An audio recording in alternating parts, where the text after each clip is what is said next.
What's going on, people? Welcome to GFX Kapture. Big news today, and that is I have launched my website, gfxkapture.com.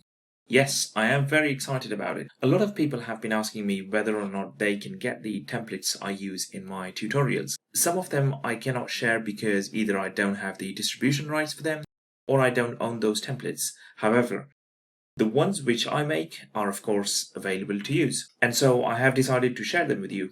All you need to do is go to the website www.gfxkapture.com, capture with K, not C. Choose the template you want. There's a small fee for it, and you can download the zip file straight away with the project file inside it. Right now, most of the After Effects templates are available, and in the coming weeks, I will be adding Premiere Pro templates as well. You can create your account and be able to see all your downloads. You can also check out as a guest if you don't want to create an account. So please do have a look, browse around and have fun. Do let me know in the comment section if you have any questions. Until the next video, look after yourself and have fun. Bye.